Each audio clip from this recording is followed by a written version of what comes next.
Now, here's a matter of concern. With 2 days for the SIM card registration exercise to end, the minority in Parliament is asking President Akufo-Addo to cause the extension of the exercise. Speaking to journalists in Parliament, Deputy Ranking Member on the Communications Committee, Sam George, said it was a national security imperative to extend the exercise. We want to use this means to call on His Excellency, President Nana Addo Dankwa Akufo-Addo, to instruct his Minister for Communications and Digitalizations to rescind her decision on the deadline, as it holds potential national security implications for millions of Ghanaians who have not been able to, due to no fault of theirs, register their SIM cards. We urge the President and National Security Minister not to treat this issue with kid gloves and take cognizance of the brewing threat of terror and ensure that millions of Ghanaians who earn a living by the use of their SIM cards on a daily basis are not disenfranchised.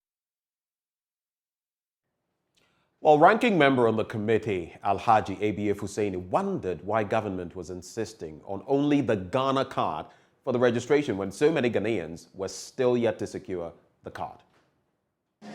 So we all know that accessibility to the Ghana card today is not available to millions of Ghanaians, tens of millions of Ghanaians, through no fault of theirs. Indeed, just about 2 weeks ago, the NIA was in this house to brief the house, and they themselves considered that not only do they not have offices across all the districts of this country, but that they are even handicapped in terms of even bare logistics,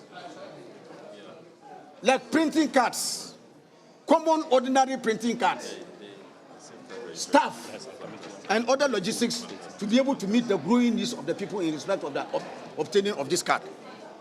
And so they considered that they have challenges for which they sought the assistance of Parliament to get done. So if you cannot afford everybody access to the Ghana card, why are you making it automatic, compulsory? And in doing so, let me quote the relevant portion that the minister is seeking to use. The minister is seeking to use LI 2111. And LI 211, if you read it, it doesn't tell you that it is the sole document. It says it shall be a principal document. Principal is not coterminous with sole. And indeed, we ourselves have had the opportunity to sit with the minister and indicate to her that she should include other forms of identification, such as the voter ID card, which is popular. The voter ID card, for instance, there are over 70 million Ghanaians who have a voter ID card. Can you imagine that if they allow the voter ID card, how many Ghanaians can immediately go and authenticate their SIM cards?